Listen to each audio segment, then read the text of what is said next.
So welcome to this sample lecture for our MA program in Religion and Cultural Heritage. Today it's the middle of the Corona crisis, and I'm giving a lecture to our students in the Club Gerardus van der Leeuw here in the University of Groningen. So welcome to everyone who's tuning in. This lecture deals with topics of my research. I'm a historian who works on, among other subjects, National Socialism and religion.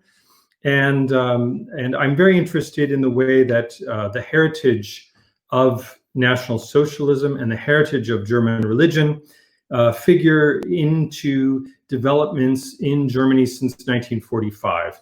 And one of the major areas that historians have worked on to think through the problems of heritage is memorialization. So memorials are a kind of a subcategory of heritage.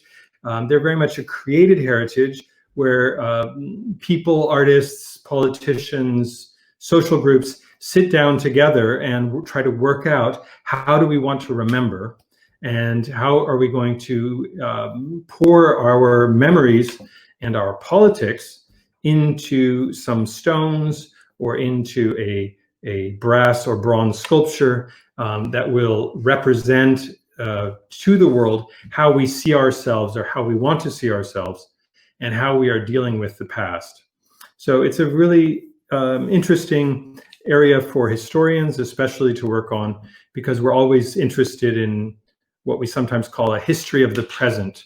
So how does the present day shape the way we see the past, and how does the past shape the way that we view the world today? So what I'm going to do is talk about memorials, and I'm going to look at sort of three themes. We're going to talk about 20th century memorials, and I'm going to first talk about questions around politics and nationalism, and then I'm going to transition into a second theme, which is about religion and the sacred in relationship to memorials.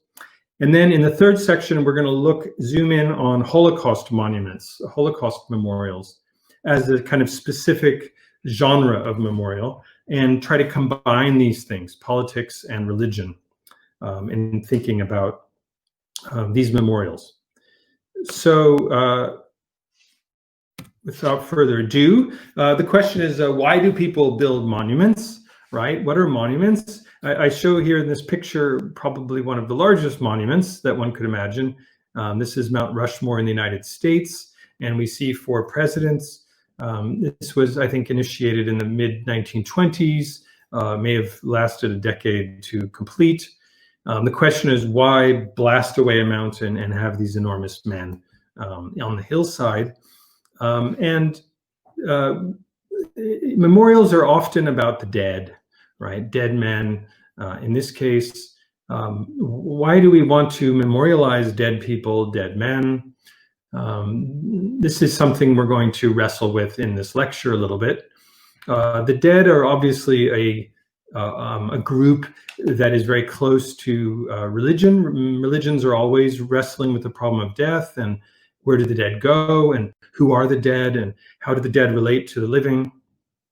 But in the case of memorials, it's not just about missing someone that we build memorials, but it's rather the figure of the hero, often the person who embodies something, who unifies a group through their death and through the memorialization of their death.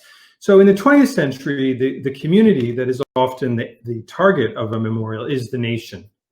So nationalism is really crucial to understanding 20th century memorials. And this Mount Rushmore is a perfect example. Built in the 1920s, 1930s. This is the era of fascism, of National Socialism, of Stalinism.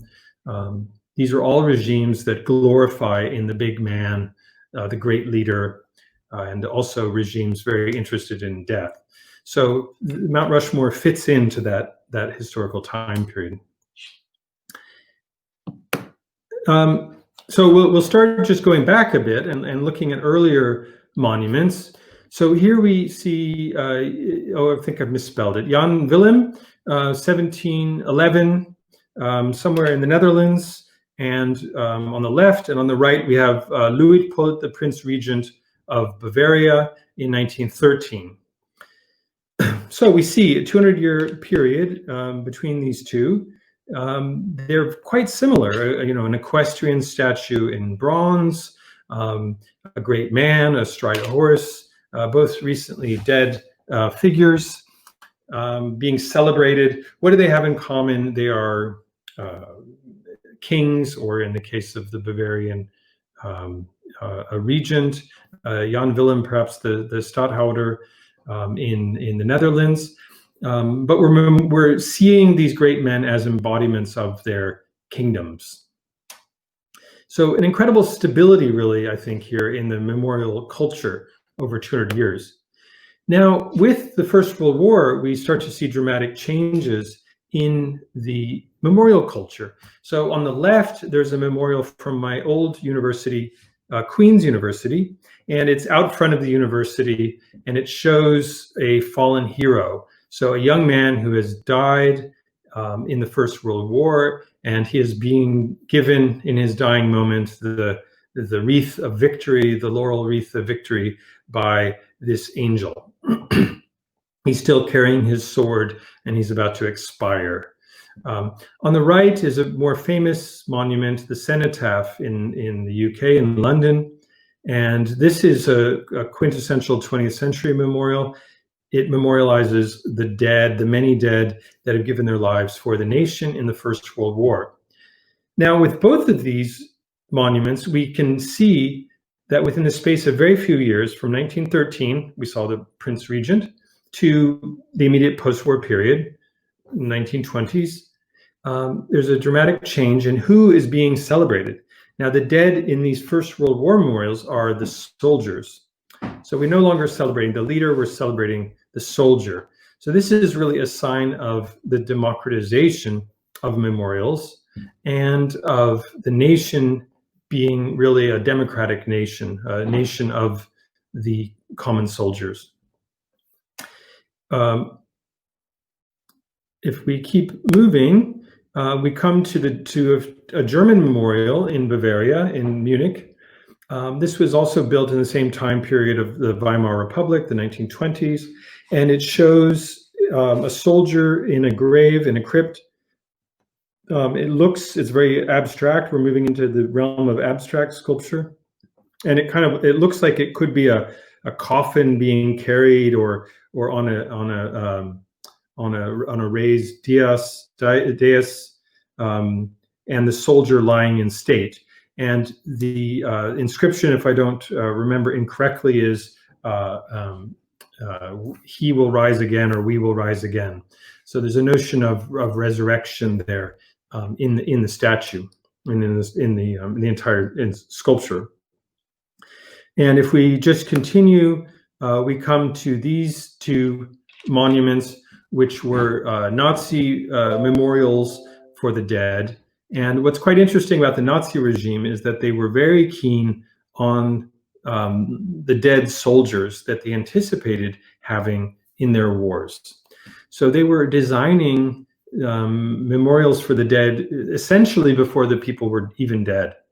And it tells you a lot about the Nazi regime and how fixated they were on war, that they were already planning to celebrate the dead before they were dead. And these are two memorials. The first one just planned, I believe, and the second one was actually constructed in Algeria or Libya or Tunisia. I'm not sure. So what do we see from these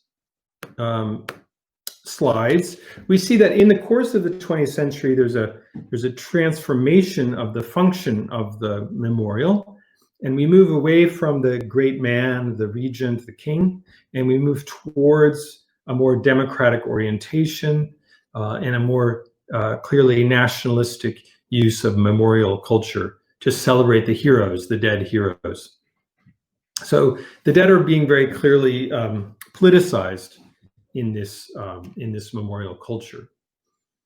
And you can see how important memorials are to various types of political regime, from the US, more democratic, to a more authoritarian German memorial culture. they all share in common this focus on the common man in certain types of memorials. Anyway,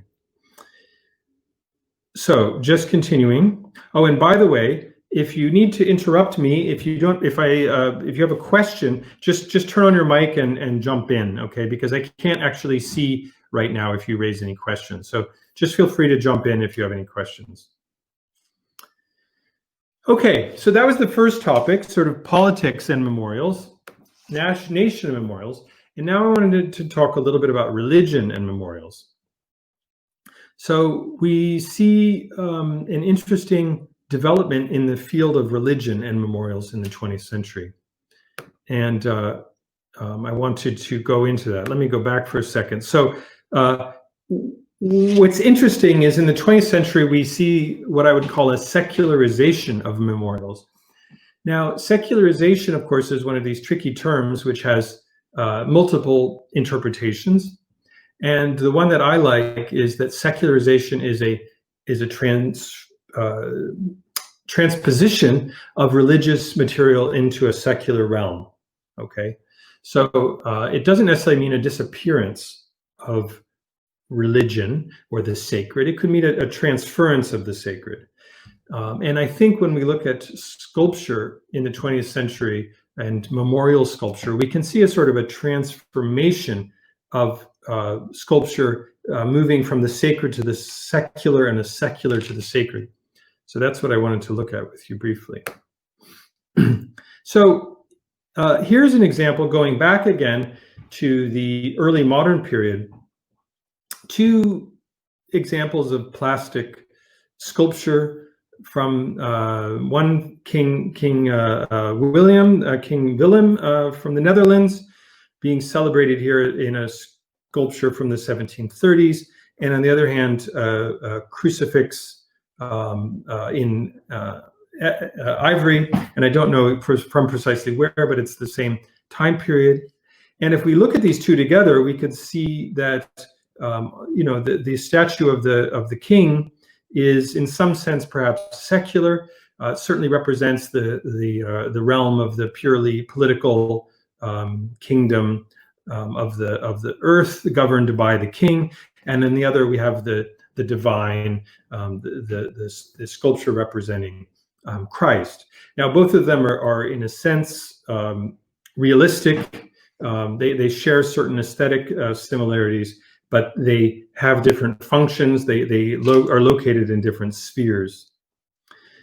What we see happening with the 20th century sculpture and the memorials is that that whole type of memorial sculpture around the great man, think of those equestrian statues of the Prince Regent and of the Willem.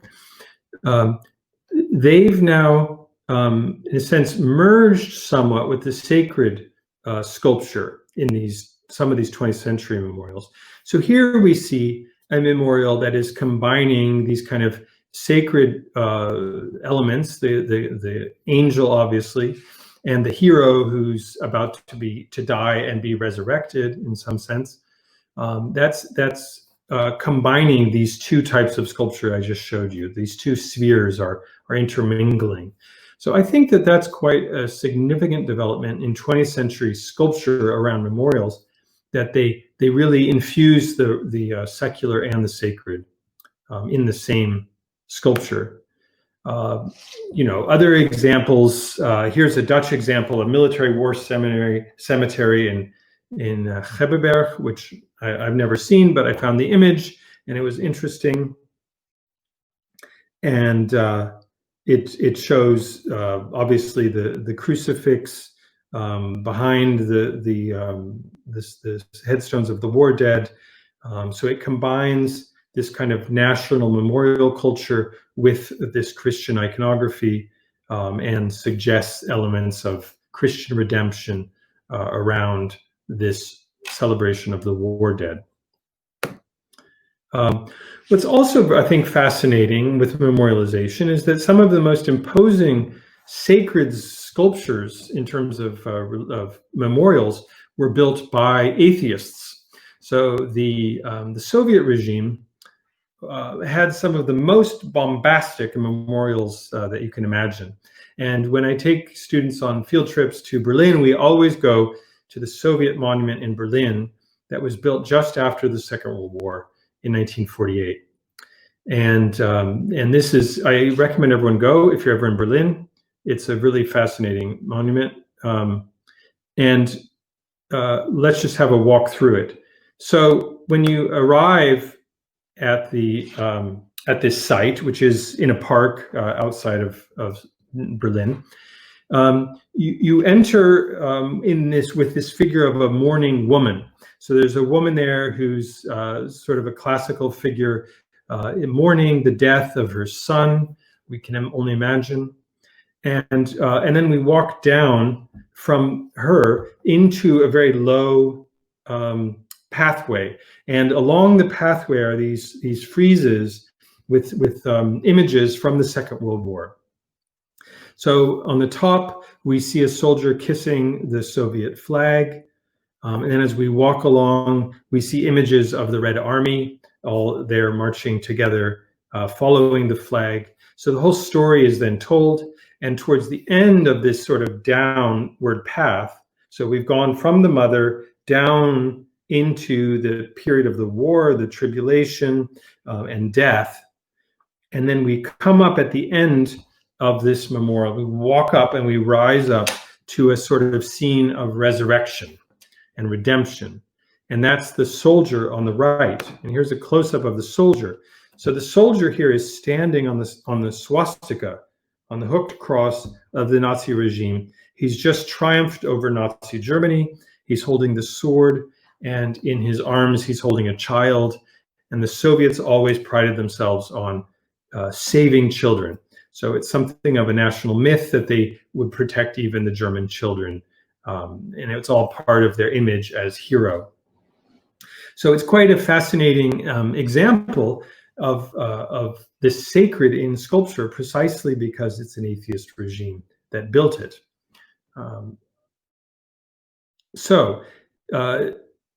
Just to, whoops. I'm going to move on now to sort of combine what I've done. So I've talked about politics, we've talked now about the sacred, and I want to try to bring these together in an examination of Holocaust monuments. So Holocaust memorials are a very specific, special genre of memorial. It's probably only really the Holocaust that has produced so many memorials to victims who are perhaps not heroes, victims. So I would think that in the history of memorials, it really stands out as a unique period in historical consciousness that people have wanted to build memorials to victims.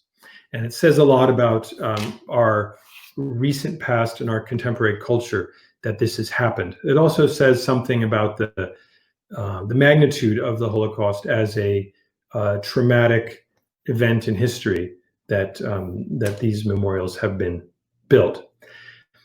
So I'm going to focus principally on Germany, but we're also going to look at some examples from other countries.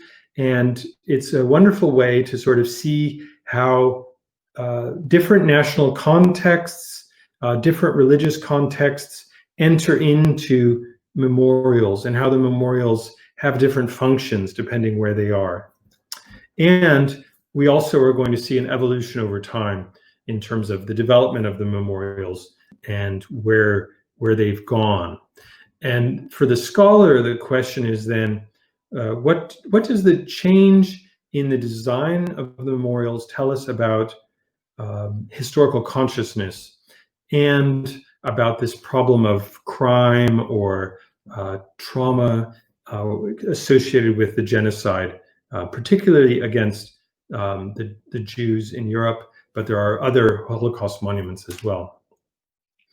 So I'm gonna kind of start from the period of the just after the Second World War, and talk a little bit about politics and then get more into the question of aesthetics and the religious in the monuments.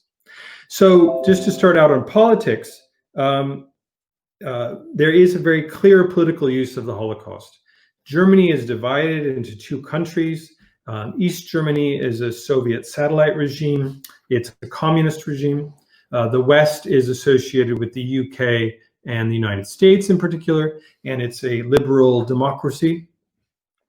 They each use the Holocaust to defend their own new, let's say, state. So it's not necessarily a whole nation, but their own country's take on the Second World War. So in Sachsenhausen, this is a former concentration camp just north of the city of Berlin in Oranienburg. It was a site where the East German regime invested a lot of energy to turn this concentration camp into a memorial. And let's just have a brief look at how this is a political memorial. This picture, unfortunately, is a little bit fuzzy, but hopefully you can see what's in it. So this is a stained glass window that was created inside of the memorial, and it shows in the central pane a figure of a soldier holding a rifle in one hand and a baby in another, or a young child. Behind the soldier is a red flag. So it's precisely the same soldier that we saw in the Soviet monument. It's the Red Army soldier who has liberated the concentration camp. And on the left, on the right of the soldier, we see someone in a striped uniform. So it's a concentration camp survivor. And on the other side, we see somebody dressed in civilian clothes, and that's a partisan. So these three are the heroes of the communist East German regime. On the one hand, the Soviet Union. On the other, the political prisoners in the concentration camp, and then the partisans who represent the resistance to the Nazi regime. Now, it's all a bit of myth, of course. There was not that much resistance to the Nazi regime, but for the East German regime, it was very important to emphasize this, that there was some. And of course, there's no indication here of Jewish victims of the concentration camps. The figure is probably intended to be a communist concentration camp survivor. And then on the right and the left, we see figures of the new East Germany that is honoring these heroes of the past. So that's a communist memorial. Here's a memorial from Israel from 1985, and it shows a memorial to Jewish soldiers and partisans. And I would just be curious, since we're getting into abstract pictures that need a bit of interpretation, I just wanted to ask the people who are listening to this recording right now, who wants to jump in and offer an interpretation of what this monument symbolizes? Would anyone like to tell me something? It requires a volunteer there among the students.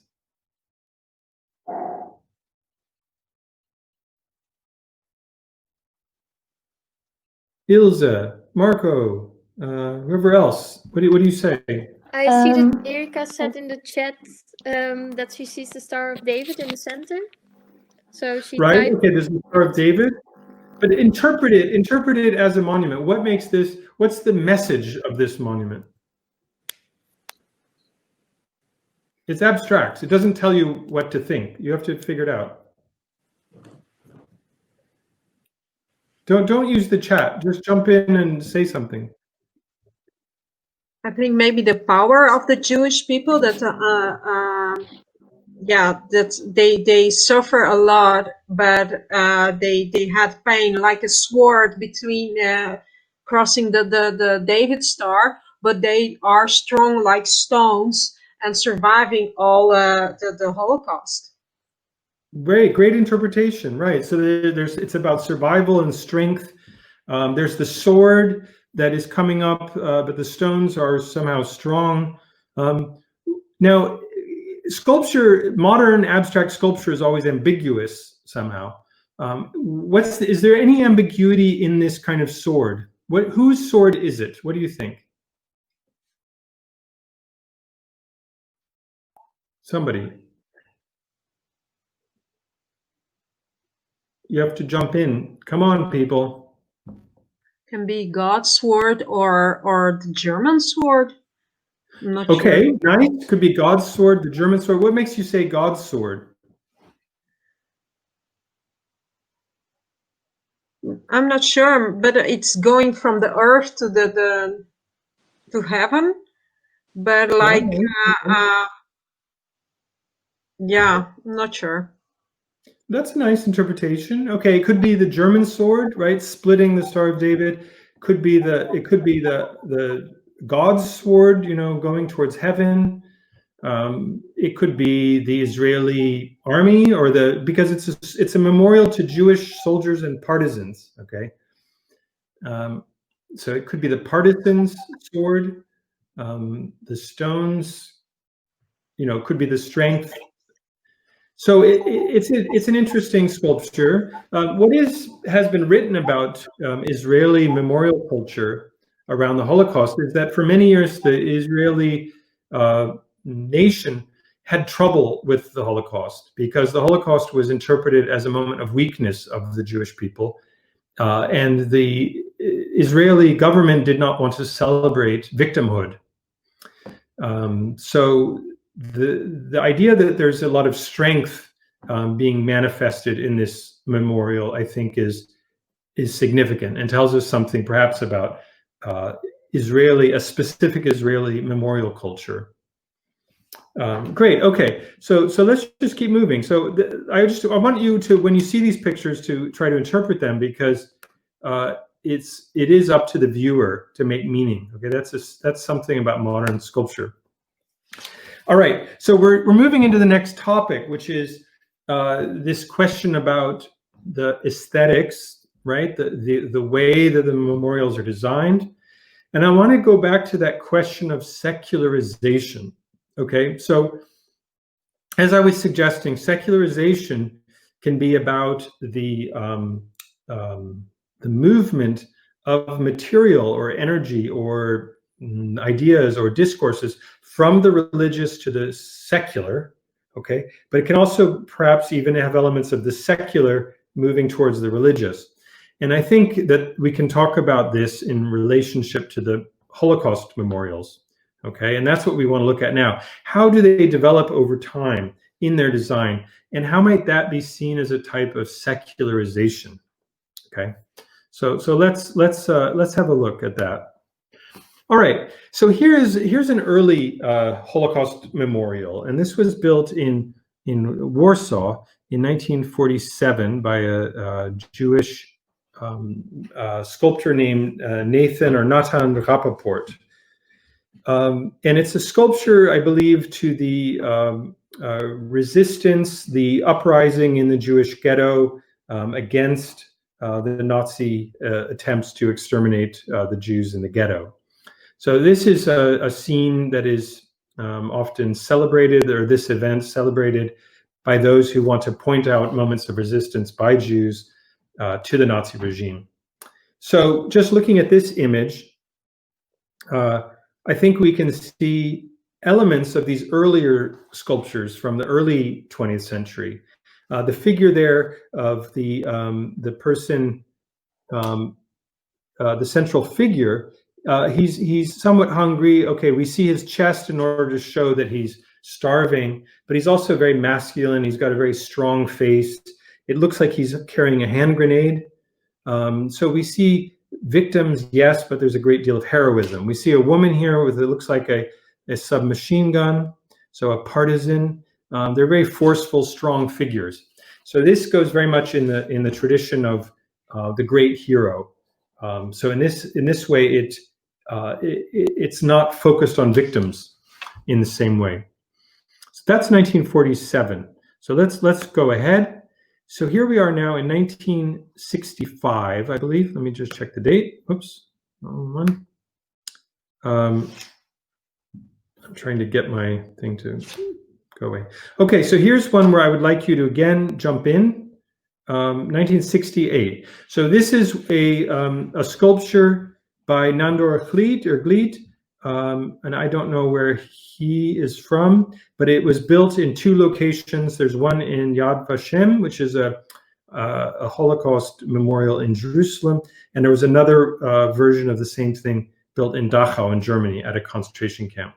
So this is 20 years later, 1968. What do you make of it? Members of the studio audience, interpret this. How is this different from the monument from the ghetto? Well, what I see in it is sort of a combination of like a fence with like barbed wire and human figures in it that are totally almost not human anymore in the way they are presented. Like they're very thin and in a lot of mystery. That's how I. Great. Okay. Perfect. So you're seeing these figures of human figures that are barbed wire. They're mixing together. Yeah. What do you think the sculptor was thinking of when he came up with that idea? Maybe to remind people of the mystery and the hurt that the victims of the Holocaust had to experience. Okay, yeah, I think in an abstract way, yes. The obviously the hurt. It's an image. Why barbed wire? Where would we think of barbed wire when we think of the Holocaust? Barbed wire was also something in the concentration camps, and I remember, I think, a story of Jews who tried to flee from the concentration camps and then just ran into the barbed wire because death would be a better way out than staying in the concentration camp. So that was sort of my association when Marlene talked about barbed wire. Yeah, great. Yes, I think you're absolutely right. I think that's what the sculptor was thinking of. They also used electrocution in the barbed wires or machine guns. So there's those images of people being tangled in the barbed wire, their bodies. Okay, so let's think now just a level deeper about this. What's happening to the great hero?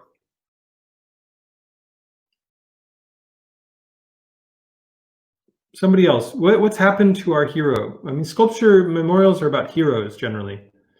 They have been up until this time period.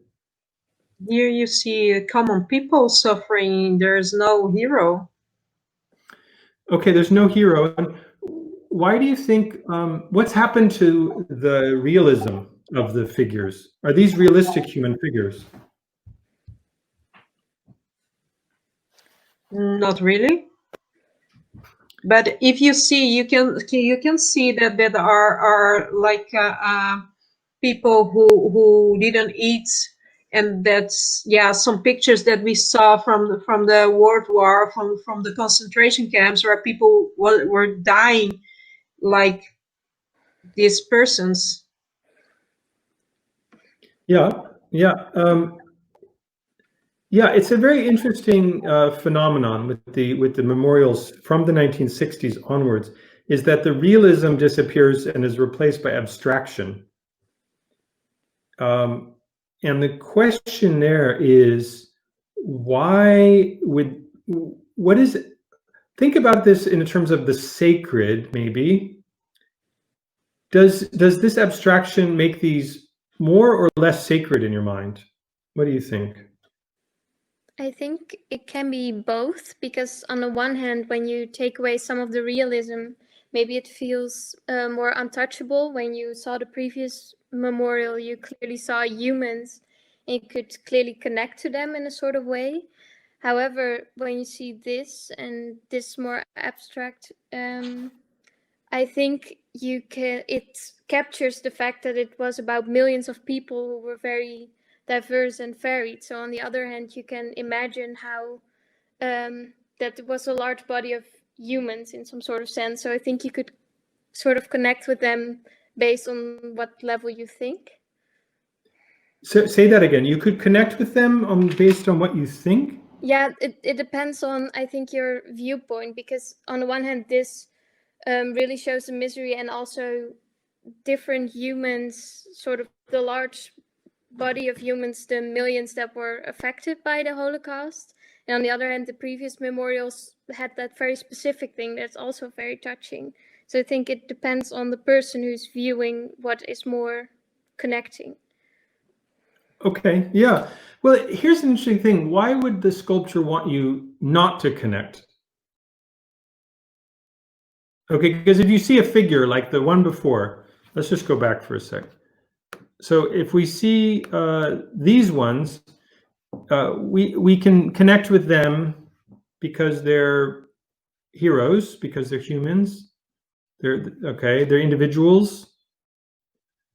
We can maybe connect with them, but these ones we can't really connect with, right? Why would the sculpture want you not to connect? Ilse, you were going so well. Why don't you continue? Maybe also to show that it's in the past.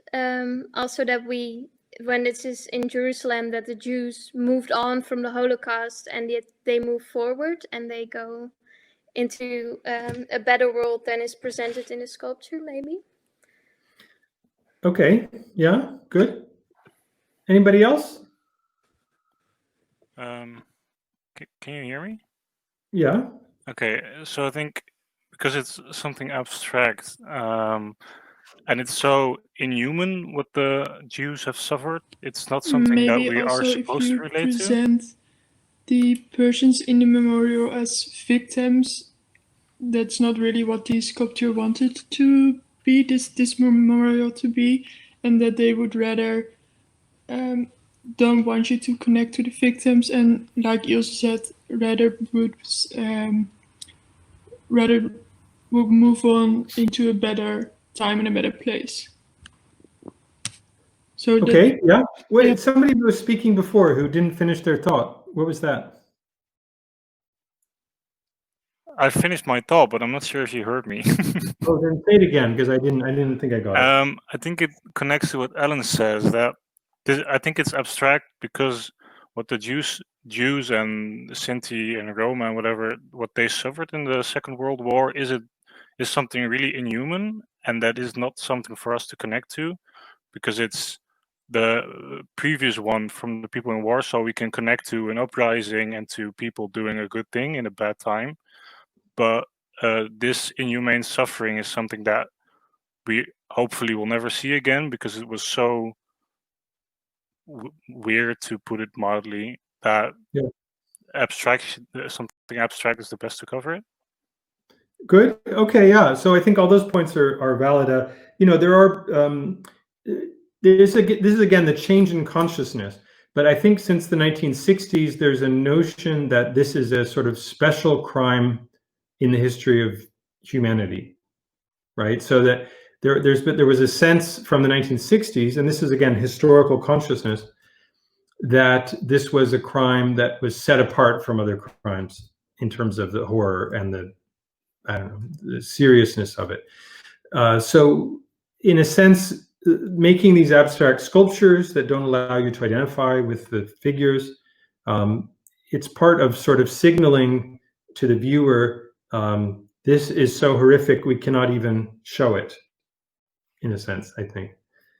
So there's various motifs going on there. Let's just continue a little bit with some other sculptures, because we keep going with this theme. Okay, here's the next one. Now, this one is from 1987, so again, 20 years later, and this is a memorial in Germany, Horst Hoheisel, who took a, there used to be a kind of a fountain with a sculpture, so a spire, right? You know, sometimes outside of churches, they have these little spires with the water fountain. Are you familiar with these? And I think that, as I recall, that this had been destroyed during the war. And so what the sculptor did was, instead of rebuilding the spire, he built a negative spire. And instead of the water, coming out of the spire and going down, the water drains down into this hole, this absence. And it's called the negative form monument. And here's a little quote from Horst Hoheisel: "The Sunken Fountain is not the memorial at all. It is only history turned into a pedestal, an invitation to passers-by who stand upon it to search for the memorial in their own heads. For only there is the memorial to be found." Okay, so how do we make sense of this? It's not a memorial at all. It's only an invitation to passers-by who stand upon it to search for the memorial in their own heads. For only there is the memorial to be found. So I think what this is about, these negative monument, is forcing people to do the work themselves, right? By showing an absence, you force people to create a presence in their minds. Okay, so this is an element of modern art. Okay, modern art does not explain itself to you. You have to develop a meaning by engaging in modern art. And that goes together with this historical problem of how do you represent something that everyone is forgetting, in a sense. Okay, if I just have a plaque that says "To the dead of the Second World War," in a sense, it wouldn't force you who see it to actively engage with the Second World War. But if I show you a hole, an absence, then perhaps you have to engage with the past. So this is from the mid-'80s, and it introduces this element of absence, which is an important element in Holocaust memorialization. So let's just jump ahead here to the Berlin Holocaust Monument. This is probably the largest Holocaust monument that's ever been built, from 15 years ago, built by, I think, an American Jewish architect, I think Eisenberg, I'm forgetting, in this, right near the Reichstag, so right in the center of power of the new Berlin Republic. And it's again interesting because there's a lot of there's a lack of moments of identification in it. There are no people in this one. There's a complete absence of people. Who's been to this monument among the students? Who's been to this monument, wants to tell us something about the experience of walking through it? I've been to the monument twice, I think. Yeah. I think it's very impressive. When you walk onto it, you don't see that much. Actually, it's quite a plain square full of stones. But when you walk through it and you go deeper into it, you almost feel kind of lost or something, or you're impressed by the height of some of the stones. Let's call them stones.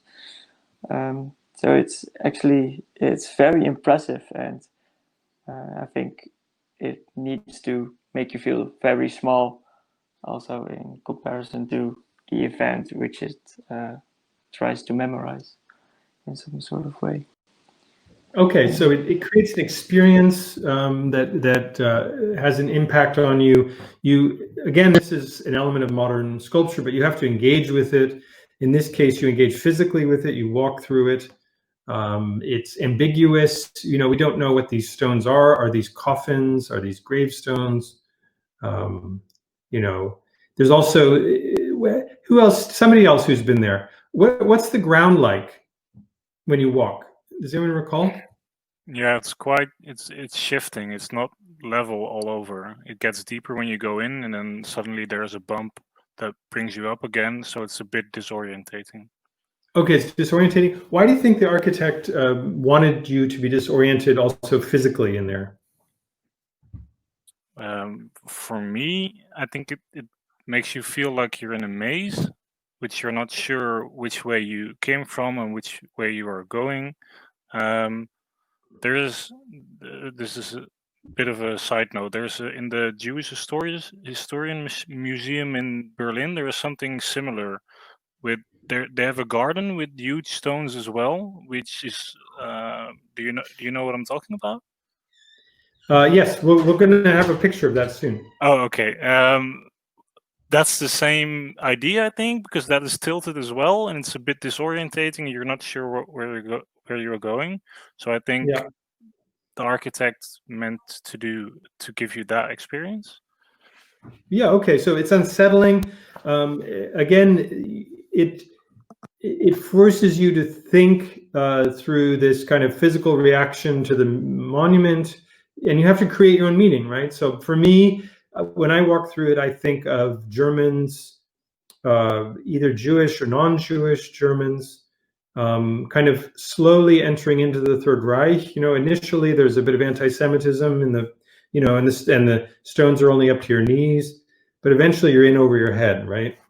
And that was probably the way that the Holocaust was experienced in a certain way, right? Because the road to hell is, well, it's not just paved with good intentions, but it's a gradual path, and things feel bad, and then eventually they're horrific.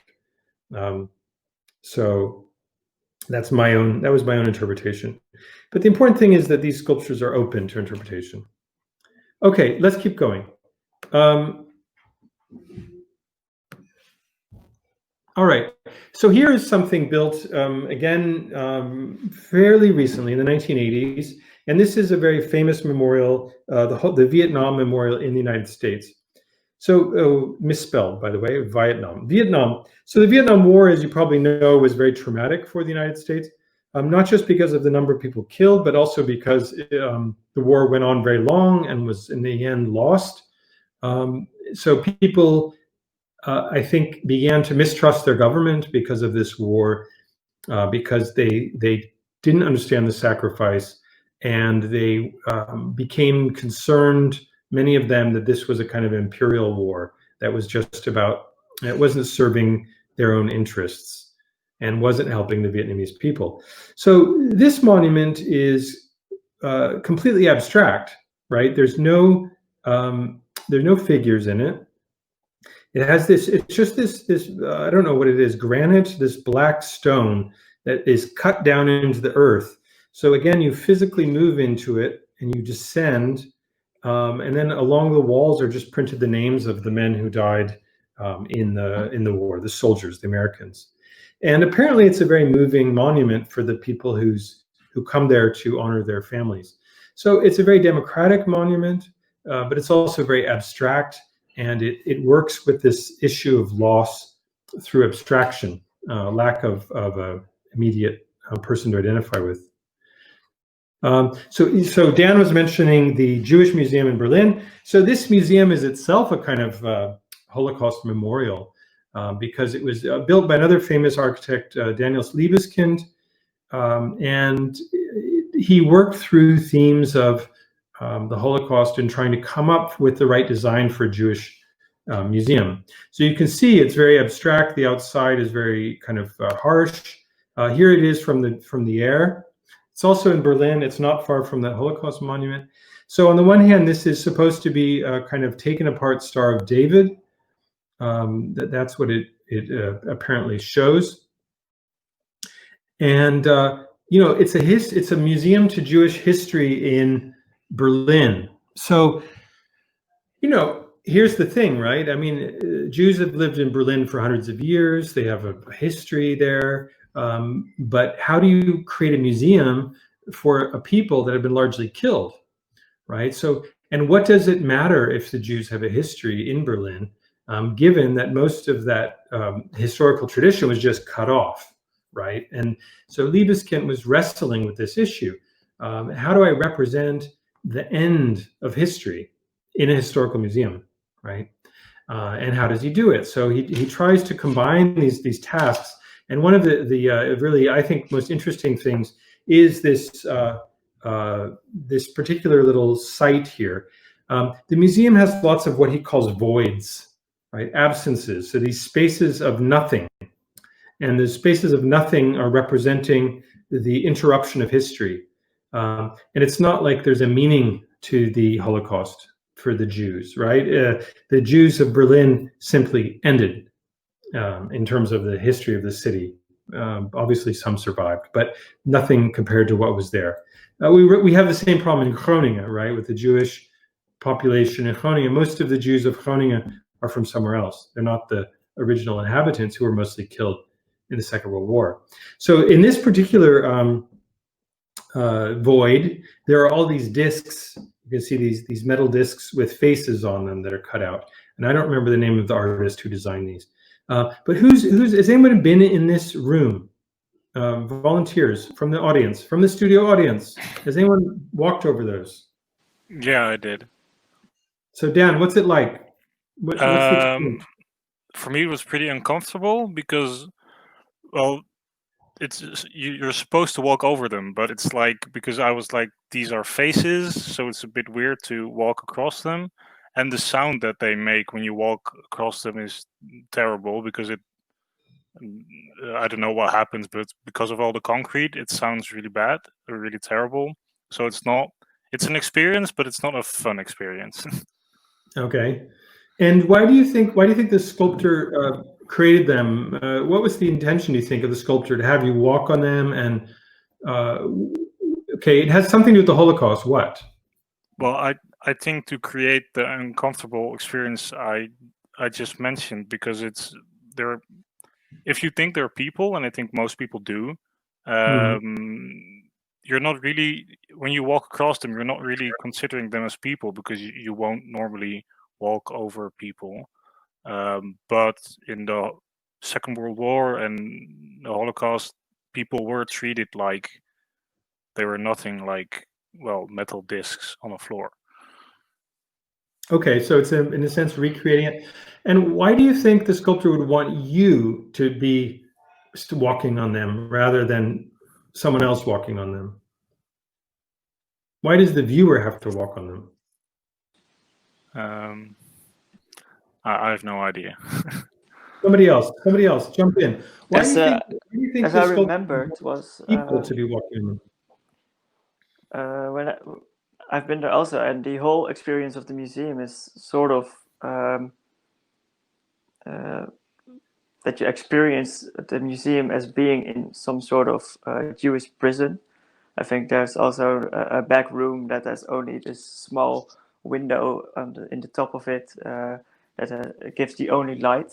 So the whole experience of the museum was sort of that you can imagine only a little bit how terrible everything has had to be at this moment, and also walking on those faces, the sound of the clinging metal that could remind you of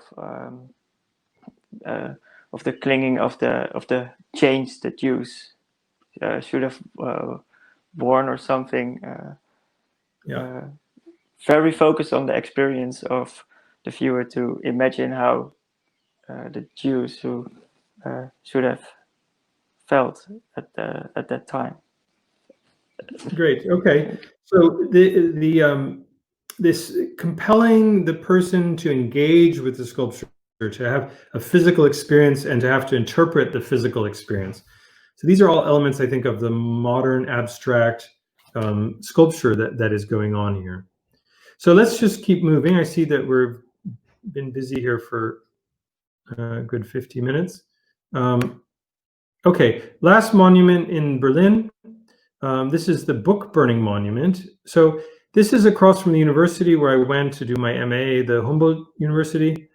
And in 1933, I think in April or May, there was a famous incident here, and that was that the SA, the stormtroopers, perhaps under the direction of Goebbels, who was the propaganda minister, organized an event where they went into the library, I believe, of the university, and they took out books by communists, by Jews, by anyone they didn't like, and they took them onto this square. I think it's Hegelplatz, and they burnt them. So the book burning is this famous thing, and it happened right here. And so there was a monument created to the book burning. And this is a picture from over 10 years ago, or 10 years ago, from my former students in Northern Ireland. And so you walk up, and it's quite an interesting memorial because you can't see it from far away. You know, so we're thinking usually of memorials as men on horses, but here you can't see it, and you have to come right up to it, and you can see it. And this is what you see. You see a sort of plate glass window that looks down into a room. And here's a picture, so you can see underneath. It's a library under the ground, and the bookshelves are empty. And you can't see it in this picture, but there is a doorway, but the door is just a white door without a handle on it. So, studio audience, what do you make of this monument? What is it? How does it work as a work of art? What is the meaning of this? Someone jump in. Someone who hasn't said anything yet. You know who you are. I'm wondering about Maaike. Want to say something? No? Who's this one? Okay, anybody wants to say something? Well, I think it shows, of course, literally that the books are gone in the library, so very direct link. But I think also maybe the loss of information, that when you take out certain books about certain ideas or ideologies, that you're left with an empty space, and that you need those different things to build a university and a library. Maybe something like that. Yeah, great. Okay, there's missing ideas, they're missing books, obviously. Think about Germany, okay? German culture, right? Until 1933, Germany was one of the major cultural hotspots of the world, right? Think of all the great philosophy, literature being produced in Germany. When the Nazis eliminated all of the Jewish authors, when they forced them out of the country, when they forced all the left-wing authors out of the country, the communists, what did that do to German culture?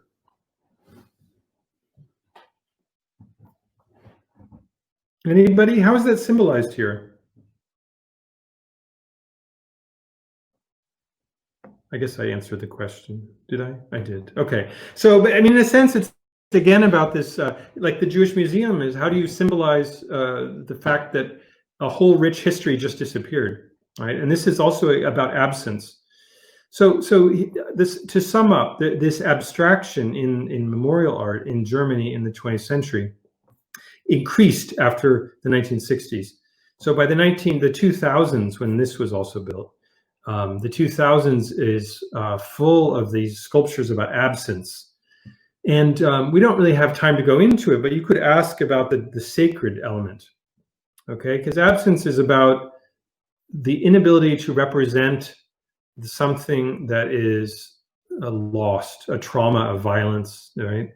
But of course, in the Jewish Christian tradition, the non-representation of the divine is also a key element of Judaism and Christianity, at the very least. And in fact, all sacred traditions have the non-present or the absent presence. Okay, that's a classic element of religious sacred spaces, that you represent what cannot be represented.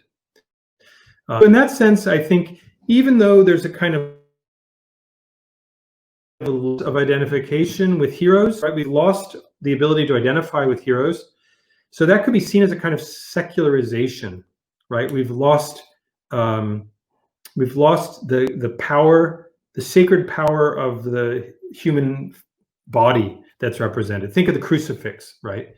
We've lost that type of representation, but we've kind of gained another type of sacred in the representing absence. And so I think that one could do really interesting work in heritage, looking at absence as a kind of sacred element of contemporary memorialization. So let me just push through now to the last couple of slides. Okay, I'm going to skip these ones. These are other memorials to the Holocaust. These are to the gay people who were sacrificed. Here's an American memorial from Florida, built, I'm not sure when, in the 90s or the 2000s probably. This is, at any rate, I think it's almost tacky. I hate to say it. It's a big hand reaching up towards heaven with all of these human figures. So we see a return of the human figure, but I'm not sure it's in the best taste, in my opinion. Okay, keep moving. So to summarize, thinking about 20th century memorialization, we started off looking at the democratization of memorials. We looked at how they become embodiments of the nation. And we looked at different monuments that do that. And then we talked about secularization in two directions. On the one hand, we see that the Holocaust monuments, I think, become increasingly religious in some sense. And at the same time, they're evacuated of points of identification. So they become things that we can't identify with, but in a sense, their kind of spiritual power increases. If you think about that sculpture of the voids in the Jewish Museum in Berlin is a good example. Now, as a last slide, though, the question would be, okay, if we see a certain type of historical consciousness captured in these monuments with a high level of abstraction and a high level of absence, what's been going on in the last 10 years, for example, last 20 years? And I would suggest to you that we're seeing the return of certain older types of memorial practice.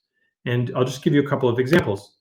So here is two images from the former Soviet Union. Mongolia, we see them removing a sculpture of Lenin, and just recently completed in Moscow a sculpture to Vladimir, who was the patron saint of Russia. And you can see the size of that sculpture because of the small human figures in the front. So going back to our studio audience, how would you interpret these sculptures, or rather the sculpture of Vladimir? What does it remind you of in terms of the sculptures we've looked at? Anybody?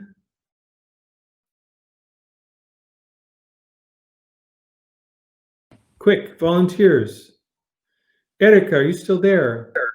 Yeah, I think that the back of the religion symbols were very strong, and where like the cross. I'm not sure what he's handing on, having it in his hand, but it's like a strong person, and also maybe identifying with a man. It's not more. Yeah, it's not really not abstract and huge. Okay, it's not abstract. It's enormous. Can we guess which Russian politician probably had this built?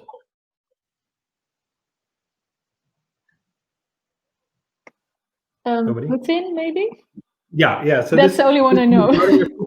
So what kind of sculpture does it remind you of? Of all the sculptures we've looked at from the 20th century, which time period would you place this one in?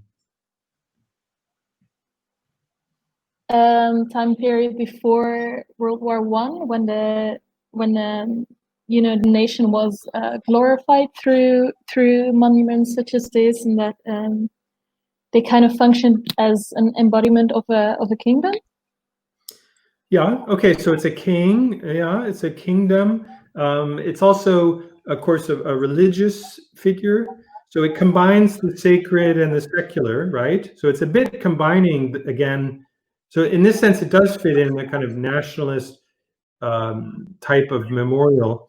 And it also, we didn't look at it, but I mean, you could look at other kind of fascist memorials, and I think you would find similar designs. But it takes a traditional hero, but it's a great, man. So in that sense, it fits in this period of high nationalism. Good. Okay. So we can't leave, if we look at the Soviet Union, we can't leave out the United States.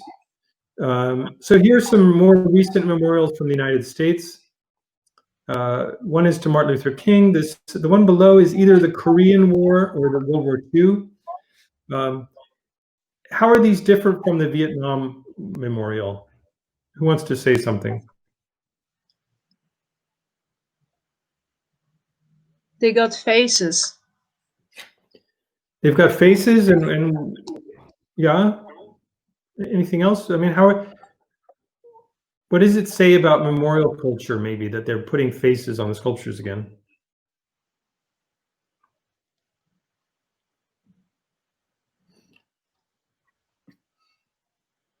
Well, anyway, so what I think is interesting is that these U.S. examples, they're moving back towards hero worship, right? The great heroes, the soldiers, Martin Luther King. So in a certain sense, I think we're seeing a turning away from these kind of abstract sculptures back towards more traditional nationalist sculptures. These are just a couple of examples. They're not enough to really say it's a definite trend. But I just would invite you to consider that as a possibility. But can you say that like the sculpture of Martin Luther King, that he's a kind of hero and the other soldiers is another kind? Because then you mix what happens before the World War I with a little bit with after that, because before they just use great leaders to have sculptures, and thereafter they used to build sculptures with faces for common people. Nice point. Yeah, good point. Okay, so we have a hero, a big man, a great man of history on the one hand, and on the other hand, we have the common soldiers again. So fitting in with the World War I monuments, for example. Good point. Okay. From my side, that was my contribution to your evening fun. Do you have any questions for me or anything you wanted to say? I might have a question. Yeah. Do you think art followed history, or that history followed art in the sense of creating memorials? Because I was thinking the 60s also do have this very weird period of artists who just tried everything that is abstract. So I was thinking that could also be some sort of aspect that had influenced the way of building memorials in a way. Yeah, good question. I absolutely agree with you. The history of art flows into all of these memorials. So if we think about that 60s memorial from Yad Vashem with the people in the what do you call that, Stacheldraht, in the barbed wire. So that abstraction, of course, is emerging at the same, shortly after we have the height of abstract expressionism in the United States. So, abstract expressionism is associated with the period from around 1950, I believe, and certainly continued into the 60s in different ways. So those kind of artist movements obviously feature in these memorials. To the question of, does history create the monuments, or are the monuments creating, in a sense, the way we think about history? Well, history is it's both something we inherit, it's something that is shaped by multiple forces in society, and it's also something that we as self-reflective human beings are also creating. So there's these, all of these elements are coming in together to design memorials, right? There has to be a government to pay for them, right? So if you take the Holocaust Monument or various monuments in Berlin, it's a certain type of government that wants to have those. So there's a political will to make them happen. Then it takes an artist, or it takes multiple artists to design and to select the designs. And then, the fact that the Holocaust memorials, they also reflect a kind of historical consciousness of how Germans in particular have been thinking about the Holocaust. So initially, the Holocaust was not the trauma that the Germans were interested in. initially they were really concerned with how did Hitler get into power, right? That was for them the crime. How did Hitler come to power? That's what they had to explain. Later in the 60s, they started to shift the focus from Hitler's taking power to the problem of the Holocaust. And at that point, they started to develop these ideas about the Holocaust being a special crime, and that they even made arguments in the 1980s that the justification for the West German state was that it was going to, in some sense, redeem the crime of the Holocaust.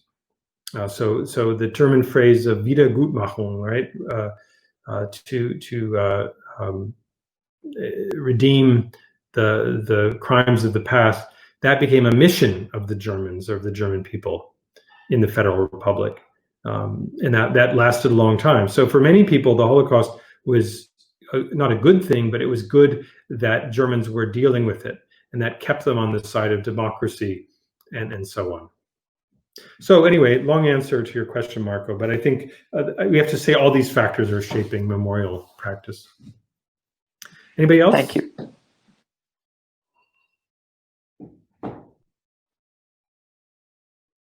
No more burning questions?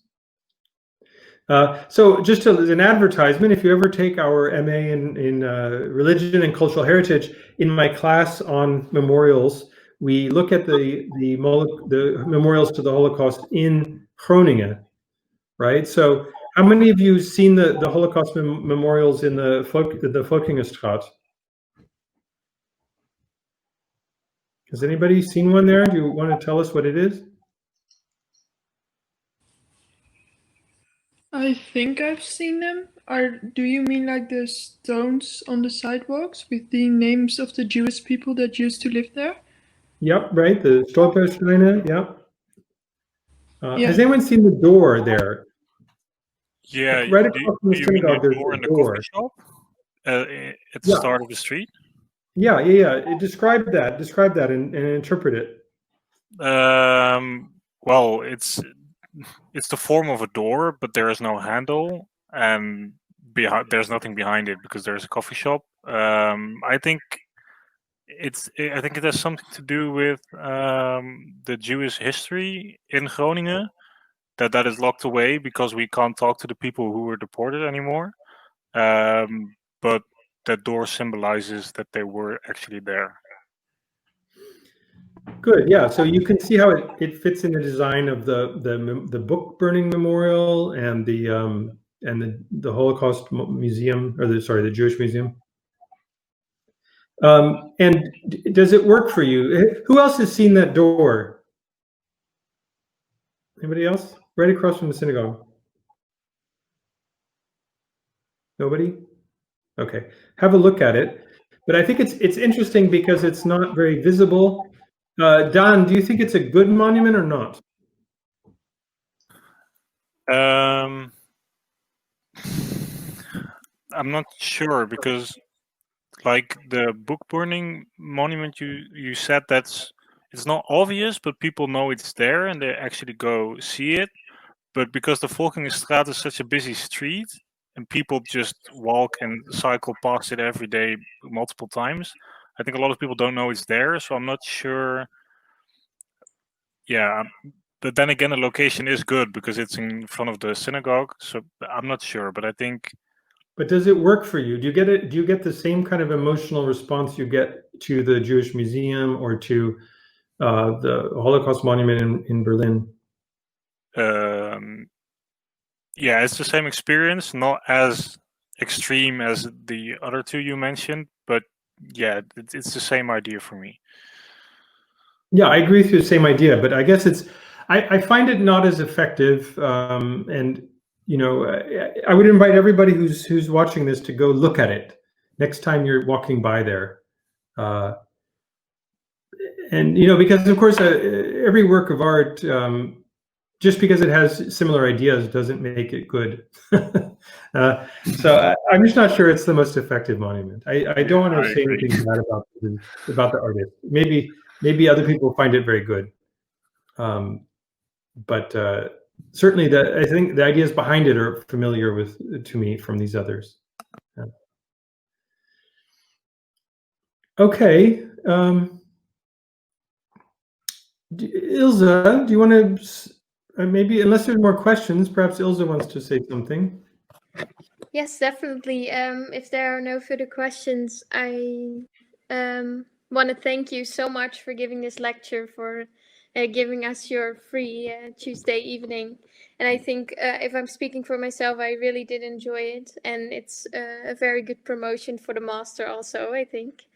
Normally, of course, we would give you a little thank you present for giving the lecture, but that's a little difficult right now. But as soon as it's possible, you will get the present from us. So again, thank you very much. I will give you applause if the rest is probably also doing this, but there might also give it. and then I would wish you a very nice evening and good luck with all your research and master courses and teaching. And also for everyone who was here, thank you very much for joining us on your free evening. If you have any suggestions or any ideas about other things we could do, please let us know in text, email, Discord, anyway. So thank you very much. Yeah, thank you all for spending such a long time with me. I hope it wasn't too long, and you know, I'm really grateful to Gerardus because it's so important, I think, for the life of our faculty that Gerardus does these types of events and brings the students together. So thank you also to Ilse and to Inge for organizing. Okay. Bye, everyone. Bye. Thank Did you. you Bye. did Stay you safe. have the Bye, thank recording? you. Goodbye. Thank you. Bye.